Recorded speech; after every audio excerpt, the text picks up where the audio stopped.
What up, Barry? First to many, Barry. Hey, first to many. That's right. It's They're all your guys.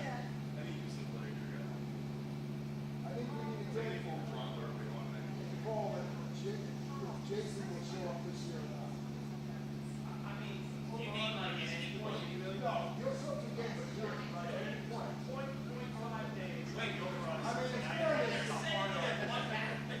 Yeah, it's always like, what do you want? It's happening. Fairness, he doesn't live close to That's us. true. Yeah, that's how you do it. I'm not just something I'm running around for. I get like recommendations. Like, I get like, I'm sending it at 1.5 days. Oh, I'm taking it hard. That's the best I can do. I don't know that it's enough. That's probably the best I can do.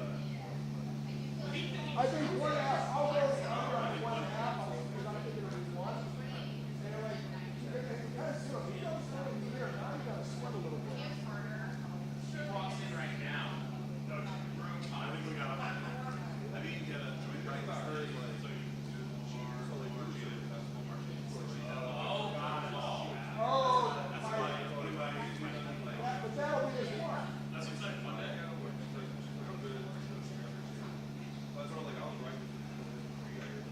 The traffic over by Fort Fish Shack is just brutal. So, yeah.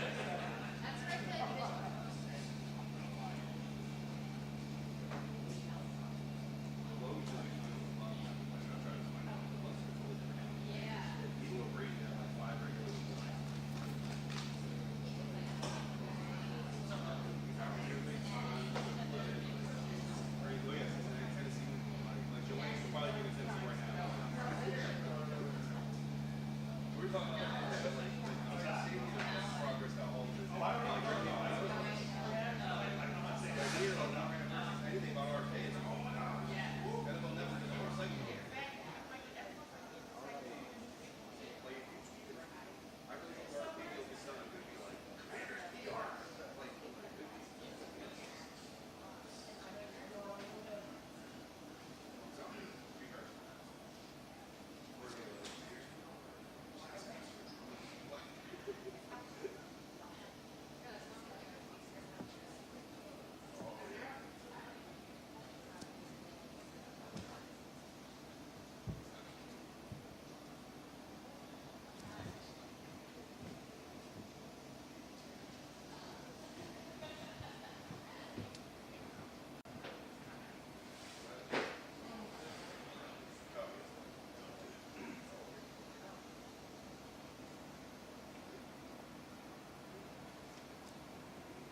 All right, welcome to training camp. And as you get started in a training camp, everybody looks at the schedule and who's the first opponent, and we look at that differently, as we are the first opponent. And honestly, it's a pretty tough matchup. And I know you hear a lot of coaches through the years have said iron sharpens iron, and there's a lot of truth to that. And we have a hell of a lot of iron that's going to be on this field, so thanks to Adam and his crew, like, we're ready to get this thing rocking. At the start of it, competition, that's what drives training camp. And that's over the next 5 to 6 weeks. And if you really love ball and your teammates and like a really hard-ass challenge, like training camp's kind of the coolest part to do that. You can imagine a DB trying to match wits with Jaden, or being a running back in the open field against Bobby Wagner and that kind of tackle, like the guy's absolute tackling G. You know, can you beat him? Or a defensive end going against Laramie Tunsil, or a guard against Payne. All these little matchups helps you bring out your best going against their best. And each summer everybody asks me, hey, what's your favorite part of training camp? And I point to that, I say, it's always the competition and seeing these matchups and seeing what goes on. And so that's why we love it so much. It's that time, and we get to do that together. So I'm fired up to get rocking with you guys. I know AP's going to have an opener as well, and then we'll get into some questions and get the whole thing rolling. Cool? Thank you. Your opening statements are always a lot better than mine.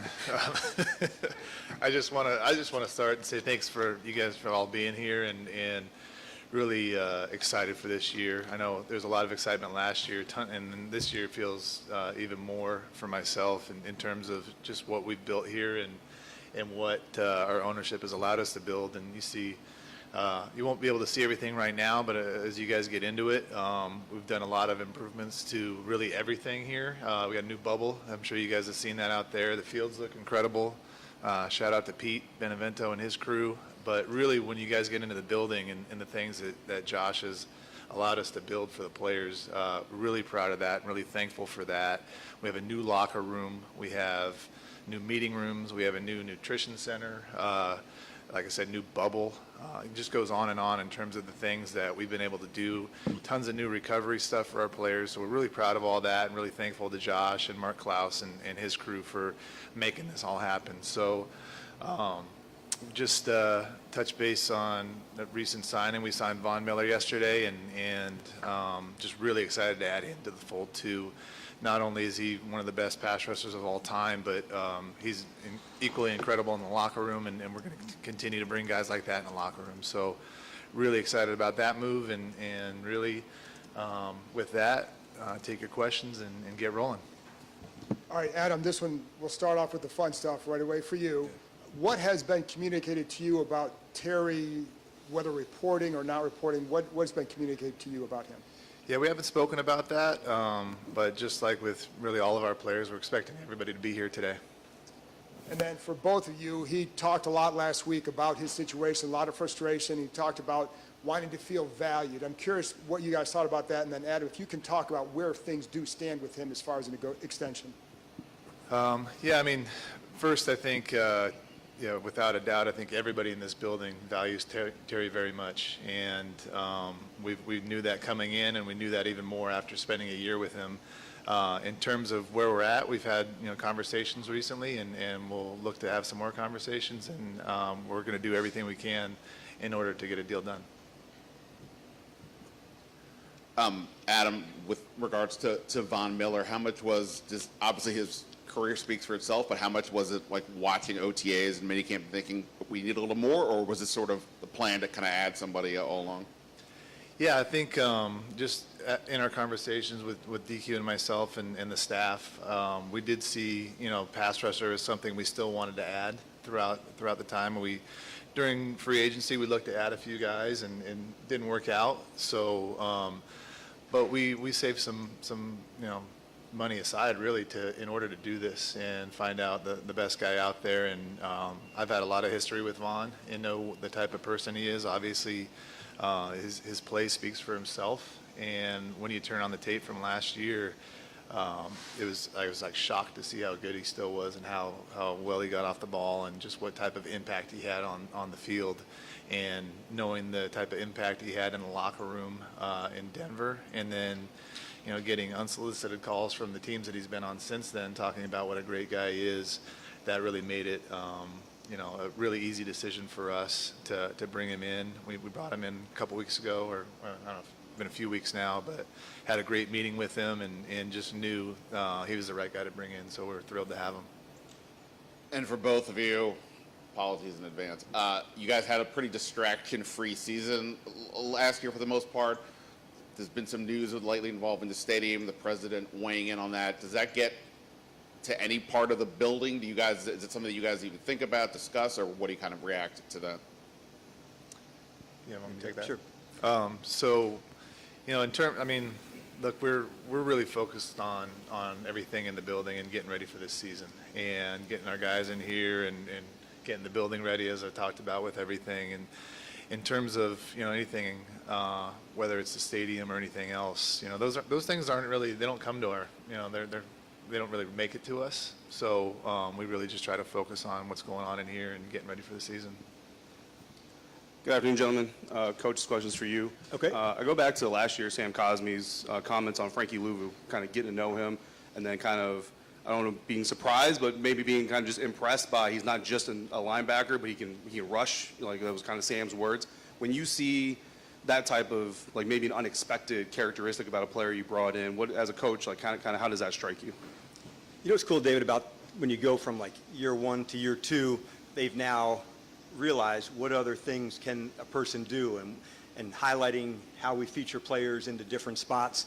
And so I think that's a good example of that, where he doesn't always have to be exactly the position that he had. What we found is this collaboration, you know, amongst teammates, offense, defense, on teams, the way they help each other, support each other. That's what we'd hope to build.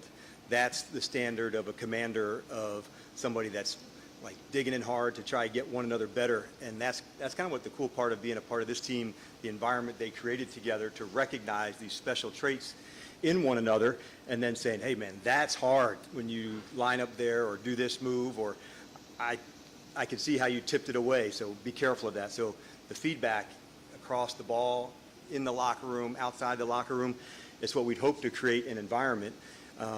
It doesn't happen like right overnight, but it does take place once you get to know each other better and find their strengths. So that's what's going to be fun to me about going into this camp for 5 to 6 weeks, because we've also added some new players into that mix, and to see them into that spot, like I'm really excited. This is a number of players' first training camp here with us.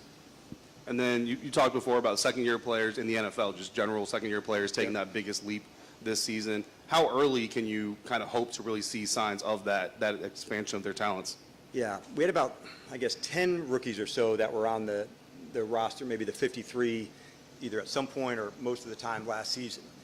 And that's pretty traditional that you see this jump happen from like year one to year two. So this spring, man, did we see it in Sinnott, and we saw it in Newton and Jordan McGee and others. One I think that's unusual, and they'll get better, but Jaden and Mikey, they kind of corrected it in season. They didn't have to wait till the off season. I think that speaks a little bit to their rarity. Like, it's normal to fight your ass off in the season and take your lumps, and then in the off season, I got to get better at this, I got to work on this. Those two, with the experience they had, they kind of self-corrected faster. That didn't mean they didn't get better this spring, but we are really excited to see Javante and Brandon and some of the others in this role that they're going into their second year. It's a big deal, and most of it, David, is confidence. You know, I've done this, I know what to do, I worked on this skill. And once you get to that space where you're not relying on just your talent anymore, but the skill that you've developed at the position, that's the secret sauce, man. If you can get those skills right, and it takes oftentimes into that second or third year to do that. So we're excited to see the work they put in take place out here on the field. Hey there, is it good morning or afternoon? Adam, I think you're off the hook with me. Both of my questions are for you, Coach. Okay. So what's the focus for this week or the next couple of days here with camp? Yep, so we start off, we're going to emphasize from a team standpoint, we're onto the practice field, and it's a ramp up. So you don't want to go 0 to 100 miles an hour that fast. So the practices will go in length. We'll even start on more of a condensed field. So the ramp up is designed to maximize, you know, the player for their safety to where they're going, and then we'll build up into it. So the first 3 days, first one is just helmets, and then we call it shells, where it's just lighter pads, and so we'll work our way into pads. So we're not going to miss one step along the way of their development, and that'll really go all the way through the next week, and then the following week we'll go up to New England. We'll have a practice there before the preseason game, so we're just not going to miss the steps. The installing of the system, that's what it's all about, Kenny. If we can get that part right and find the right drills and put the people in the right spots, everybody has a lot of the same plays. It's not what's called, it's how you do it, how you can execute it. And so that's what the real teaching goes on here over the next few weeks. How sharp can you get at your skills? And just reflecting back on OTAs and minicamp, can you share any examples of how you've seen some of the returning players and the new players, right, how they've been able to build camaraderie and just getting used to this system? Yeah, I think when you ask the question of, like, what did I see on the field, like on the offensive side, like Sinnott and Coleman, they jumped out to me in some different ways. Brandon moving inside the guard and like putting in the work to do that. Sinnott coming off a shoulder surgery. He rehabbed so hard where during that off-season part, he and Sam were two of the ones we saw every day still while they were getting themselves ready. And I saw that confidence come out onto the field. As far as onboarding new players, it was the rookies who arrived a few days early here. But in the off-season, the veterans who were new, the rookies who were new, knowing this is our standards, this is our expectations of how we do things here. To see that take place, that was a big deal, because you do have to fast track those relationships, Candy, to be as strong and committed as we can. Hi. Hey, Dave, welcome. Wow, it was such an easy commute today. It's amazing. We're glad you're here. Yeah, one for each of you. You just mentioned Brandon. Obviously, Sam and Biotish had a great chemistry last year with the line calls and the checks and everything. Right. I just wonder, how up to speed is Brandon with that already? What has to happen for that to start being seamless as you go getting ready for the season?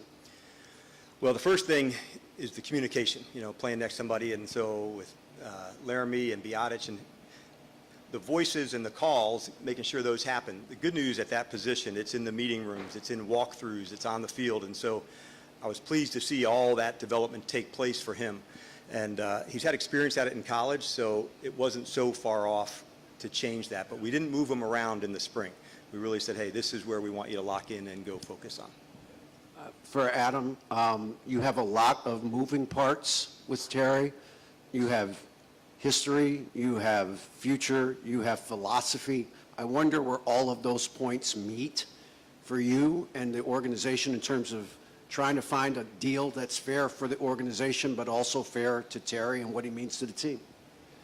Yeah, that's always probably the tricky part of any negotiation is figuring all that out. And you know, in terms of understanding the market, understanding our team, understanding, you know, our financial situation and all that.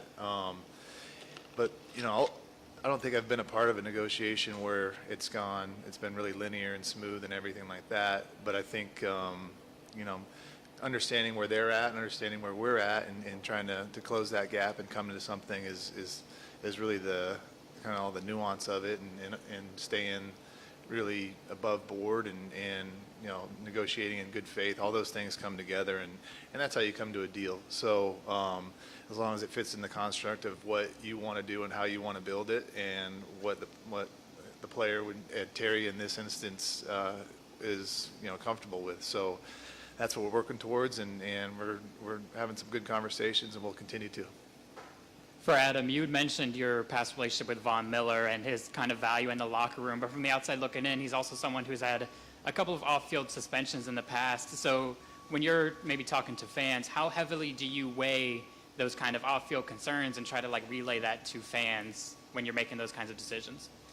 Yeah, it's a great question, and certainly, you know, there's a lot of people, a lot of players, you know, you look into their we always look into everybody's background, right? And some are more public than others, but you know, there's always things where people make mistakes. We're all human beings, and you look at those each kind of individually, you know, each situation individually, try to get the most information you can and make the decision based off that. It's not always, you know, what you read. It's not always, you know, what you hear first off. Just we all know that in the news. You really got to do your own work, and we have a lot of people that do that for us. And then you either are comfortable with it or you're not. And with Vaughn, knowing the type of person he is, knowing, you know, the nature of situations, we felt really comfortable with that, and we did a lot of research to back that. Yeah, and also for you, I'm sure Coach would hate saying win now because every season's a win now season. But the moves that you guys made this offseason, trading for Debo, trading for Laramie, signing Vaughn, those are all very, you know, trying to capitalize off of last season. When you're looking at building this roster to contend, how much do you weigh Jaden's contract, whereas how valuable it is now, and how much he's probably going to be making in a few years? Yeah, that's a good question too. I think you know, you always want to build your roster to win now and then win in the future. And I think the moves that we made, those allow us to do both, really. You know, with the nature of those, whether the deals or the contracts or however you say it. But you know, we're always looking to field as good of a team as we can every year, and however we can do that, we'll do that, and without mortgaging the future. In terms of Jaden's, he's on his rookie deal, so that does give us more financial flexibility. But we were just talking about this the other day. I mean, out of the 4 teams that were in the championship game, we were the only one that had a quarterback on his rookie contract still. So it's still possible to win after you pay a quarterback, and so, you know, whether you talk about a window, I don't know what a window is in terms of that. Hopefully our window's as long as we're here, and that's what we're building for. Yeah. Adam, if I'm not mistaken, hey, I think you were involved with a couple of kind of longer holdouts in San Francisco, Bosa and Trent Williams, that didn't end until like early September. Like, is this just part of the process for you? Are you calm about it, or what's the sense of urgency when a deal hasn't gotten done and Trent camp is starting? Yeah, I think you know, those were, you know, I wasn't so much directly involved, but I was a part of it, so I understood how it went, and you know, a lot of contract. I think that's just kind of the nature of our business. You know, you would like to get these things done quicker than longer, but they're not. It's not always going to happen that way. So I think you know, for me, just seeing those things secondhand, really, not firsthand, but understanding how that went, just understanding that you know, first of all, we're dealing with a really, in the case of Terry, a really good player and a really good person. So really understanding that and never losing sight of that, and making sure that, you know, every conversation we have is very, you know, straightforward, honest, and in good faith, and just keeping that mindset throughout, because there's going to be twists and turns, but just having, you know, that confidence and just understanding that our goal is to get a long-term deal done, and so just keeping focused on that, and, you know, whatever happens, you know, along the way, just understand that he's a great player, and we want to keep him here. And Dan, what's lost if he's not here, just in terms of working with Jaden, working with the offense? He's such a big part of what you guys do. Yeah, I don't want to get into the hypotheticals of what if or what not. So better question for, now it's a party, better question for next week or, you know, tomorrow as we get into stuff. So we're planning, like Adam said, for everybody to get here and get rocking. Okay. Sam, yeah, he's doing great. He's had a really strong off season, and we're not going to miss one step of him along the way. So the guys are doing their physicals today, and so I can give you a follow-up of where he's at tomorrow. But he's really hitting all the markers, Nikki, that we had set, you know, that we'd hope to see, and so that's a really cool thing. For Adam, having been around Debo, I mean, what have you seen from him just in his mini camp? And what do you need to see from him to know that he's more like the Jaden than a couple years ago?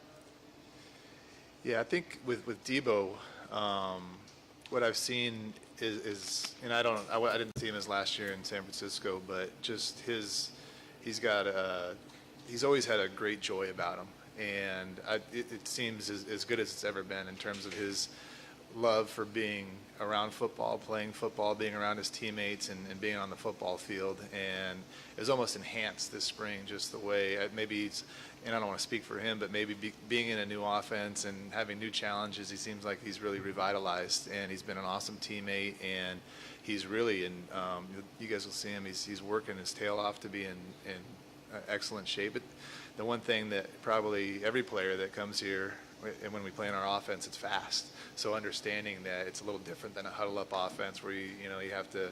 So he's taken that challenge on and really worked on, having great wind and being able to play over and over and over again. And he's really worked his tail off this whole offseason. So really excited to see where he's going to go. But in terms of how he's been so far, I couldn't be more pleased. The word I think of for him is for Debo, I think of joy. Like he has it. Like you see it on the practice field, you see it in the meeting rooms. There's an energy that he brings to our team that is, you feel it. And I certainly did right from the beginning. This question's for Dan. Obviously, you're a rookie quarterback, not a rookie anymore. Jaden Daniels had a pretty good year last year. So what's the next step, the evolution of Jaden Daniels? What does that look like? Yeah, I think more growth. And one thing I've learned over the year from Jaden, and there's no limits on him, because this is somebody that absolutely is a savage from a work standpoint and just absolutely puts it in. So the skill work, the techniques, the knowledge of the offense, all of those things are going to be enhanced. And he's thrown himself an excellent offseason. We had a good conversation on the phone just the other night, chopping it up about the team, the summer, the offseason, and you can feel his energy. And just walking out here, when you walk into our building, there's a lot of energy with our team, and he's right in the middle of all that. But I would never count him out or, put him, mistake him for not doing anything other than absolutely emptying the tank to go for it. And Adam, for you, comparing your feelings about the roster construction last year at this time versus to where you are today going into your second training camp in Washington. Give me your feelings, differences about just how you feel overall about the roster construction, what this team looks like right now compared to where it was last year. Yeah, I'd like to think we're better. I would, but really just it was cool to see the players that we hadn't been with last year get so much better and get so much closer last year and work together, and then all the players that we drafted get so much better, and then bringing in a lot of guys from through trades or free agency this year and see how those guys mesh together too. So really like impressed with the job that DQ's done in bringing everybody together. I think that's probably the coolest thing. And from year 0 to year 1 and then year 1 to year 2, continuing that. So I think we have a better roster. That doesn't always mean you're going to have more or less wins, but certainly really excited about the group that we have together, not just the talent, but just the people. For Adam, the Commanders have the oldest roster in the NFL. I guess first, how does that hit you? And second, is that kind of based on the dearth of talent or playable players that were here when you came in? How does that go? How does that happen? Yeah, I'm sure there's a ton of factors that go into that, and there are a ton of factors that go into that. But I think really, signing guys like Bobby or Zach, those guys, I think we showed last year. People thought we brought them in to be like coaches on the field, but and certainly they are. They pass along a ton of knowledge, not just to the guys in their position group, but to guys across the whole defense or the offense. And Bobby and Jaden have a great relationship too, understanding and making each other better. But we saw with those guys, they're still really, really good players, and that goes the same for a guy like Vaughn. He's older, but he's still got a lot in the tank. So we're going to look for great players that fit us, and whether they're 22 or 35, if they can help us win, we're gonna bring them in. Before you two guys arrived, this place wasn't exactly a desirable place for a lot of free agents to come. And talking with agents and talking with the players, they're like, yeah, we're good. What have you found in this last year talking to agents and players about coming to the Washington Commanders?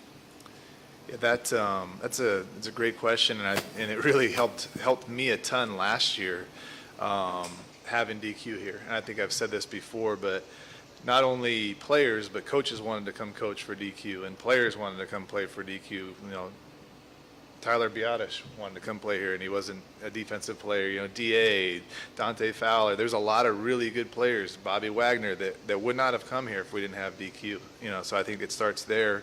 And then the culture that he's created, guys talk. And, you know, he's, you know, guys that are going to be free agents that we see and that we play against, I want to come play for you. And so I'm very proud of the fact that to be a part of something like that, and to be a part of something that DQ and his staff have created, and that people want to come here and play. And obviously it helps when you have a quarterback like Jaden. You know, guys want to come play and catch passes from him, guys that want to come block for him, guys that want to come play on the other side and get sacks at the end of games to close out the games if we're ahead. So that makes it a lot easier, but certainly it started with Coach Quinn and the culture that he built. I think together with Adam, we're proud of the culture and the environment that's getting created here, and it's through the players and their connection to one another, how hard they're going to go for one another. And so as special as last year was, like, it's on to this and this journey with this crew, and man, like, we're so pumped to do that, and so we're not going to miss one bit of it. So it's an awesome time to be here and get rolling with everybody. But I think together, that's one thing that we're really proud of, and we work hard at that part to make sure this could be a place where you can absolutely be your best self and also as a team. And like, that's a really lofty goal, but we're going to go after it as hard as we can. All right. Thanks, everybody. Appreciate it. All right, thanks, guys. Thanks, guys. Where the helicopter next time to get here?